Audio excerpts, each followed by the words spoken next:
times when you talk for 9 hours. I've taught courses which were 40 plus hours over the course of a semester. And your mind just kind of gets a little garbled, and you may say something that's not quite right. It's not. If I do that, immediately tell me, oh, don't you mean this guy or that guy? That doesn't bother me a bit. We're all a community of learners. And the idea here is for us to get the information absolutely accurate. So if I misspeak, don't ever hesitate to say, well, now, didn't you mean this or that? It doesn't hurt my feelings at all. In fact, it's a help to me. I consider that certainly consider that kind of a blessing. So don't hesitate to raise your hand or say something that may be on your mind. Now, having said that, let's piggyback on that and say one more thing, and that's this. If you have something to add to this discussion, never hesitate to do that. I can't tell you how many times in teaching classes, both at seminary level, undergrad level, and in Sunday school, where somebody's come up to me afterwards and said, hey, did you know this? Or they may say, I experienced this, I saw this, and oh, why didn't you say that in class? So that everybody can take advantage of it.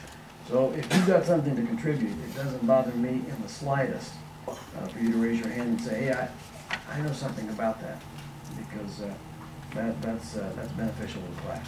All right, let's begin, and let's talk a little bit about 1620. In 1620, the Pilgrims came over on the Mayflower. How many years ago was that, roughly? 400. Have there been any changes in the world since then? No, not much. Yeah, now, here's the point. We live such a short period of time. Psalms chapter 90 says you might get 70 years, you might get 80. Some of us are blessed. Some people are particularly blessed and may get 90, maybe more than 100, but we don't live very long. And we don't travel very far.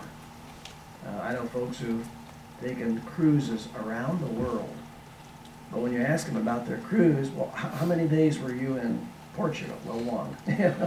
How many days were you in Ireland? Well, 2. Now, we don't live very long, and we don't travel very far, so we're not really aware of all of the changes that occur because our scope of experience is so limited, it's so small. And so when we think of this being 400 years ago, well, that not only is a very long time, but there have been a lot of changes, and of course there have been a lot of changes. And here's a picture of a river. Here's a philosopher by the name of Heraclitus, and Heraclitus said, you can't put your foot in the same river twice. What did he mean by that? Anybody? That the river flows, it just moves ahead. Does time do that? Yes, it does. And we're aware of the passing of time in a lot of different ways, but to imagine how the world has changed in 400 years as time has moved on, just like a river, I mean, it's incredible. And so when we think about the 400 years between Malachi and Matthew, that's a long time. And it's long enough that a lot of things happen. Now, our world is a pretty big place. The world, the part of the world that we're going to talk about, as you know, is the Mediterranean, and not even all of that. So keep that in mind. We're talking about the 400 years between the Testaments. We're not going to get into what happened in Western Europe. We're not going to really know much about what happened in the Pacific Rim countries. So we're going to focus on this small geographical area over a period of about 400 years. Now, let me say this. There'll be some conflicting opinion on some of this material. Not much, but some. For instance, when did the Pharisees start? Well, there are a couple different theories on that. But most of this is just straightforward history, and there isn't much conflict. There isn't much that's kind of up in the air. Now, I will say this. We cannot go into excruciating detail.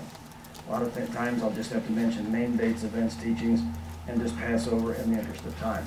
And in keeping with seminar tradition here at Summit, the last hour tomorrow will be a time for questions. So if you have questions, put those in your notes, and we'll get to those the last hour. Now let me give you 10 reasons why this study is a good study, why we want to do this. 10 reasons why. And as we go through this, I want you to know that I'll try to make this applicable to sermons and lessons so that you can use this stuff instead of just kind of having one ear and out the other, or just on your notes. So here's the first reason why to study this 400 silent years, so-called silent years. And the first is this: we want to see the providence of God. A corollary to that is number 2, that God rules the nations and he moves the pieces on the chessboard. I want you to clearly see that God is in control here, because the end game is Galatians 4:4, which says, in the fullness of time, what did God do? He sent forth his Son. Well, what does that mean? When the time was just right, when the time was just right, God sent his Son into the world. Well, we're going to see the antecedents of that verse. So, the providence of God, and that God rules the nations, and those are very similar. Number 3, we want to see the price of disobedience. I don't know what's going to happen tomorrow in the United States, but God will not apologize to Sodom and Gomorrah. He just won't. And we may be next. Nations which are in flagrant disobedience always pay the price. Number 4, we're going to see a prophetic element to all of this. The focus of our study is not the fulfillment of prophecy. Having said that, there are some prophetic elements here. For instance, let me just give you one real quick. We'll come back to it. But in Isaiah 44, and again in Isaiah 45, Cyrus is called out by name. And God says that Cyrus is his instrument and his shepherd. Well, Cyrus won't even be born for 150 years. And Cyrus plays a key role in the intertestamental period. So there's a prophetic element here. Number 5, I want you to see that God is building the anticipation for the Messiah. That God is building anticipation for the Messiah. And by the way, I see signs of that anticipation now. And I'm sure your prayer life is in mine. It's even so come Lord Jesus. All right, number 6. I've already mentioned this, but God builds anticipation. Number 5, number 6, that Jesus comes at just the right time, in the fullness of time, as predicted. Galatians 4:4. Number 7, this time in between the Testaments shows the futility of earthly philosophy.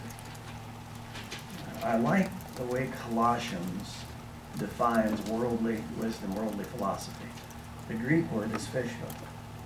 Beware of vain philosophy. The word there is the word for a fish hook. So when you go fishing, when I go fishing, I decorate my hook or hooks so it looks real good. And then later on I have a nice fish fry. And worldly philosophy is like that. All right, the next one, I think we're on number 8. Number 8, the unfulfilling, inaccurate, and damaging effects of false religion. The unfulfilling, inaccurate, and damaging effects of false religion. We're going to see that plainly in the time between the Testaments. Just as if, for instance, when the high priesthood is controlled by the Sadducees, the religious liberals of the day, we know we got troubles. Thank God we don't have liberals today in charge of our... Oh, wait, I'm sorry. I misspoke there. Repeat 8 again. Yeah, that'll be the only thing you take away from it. He said that we didn't. Oh, my goodness. Repeat 8 again. Oh, 8, the unfulfilling, inaccurate, and damaging effects of false religion. We become what we worship, don't we? Say 7 again. Yeah, number 7 would be the futility of earthly philosophy. And your reference there would be Colossians. I love to read Colossians. I'm not sure if he's talking about Gnosticism there, but certainly Gnosticism in its beginning stages at least. And the parallels between that and today are many.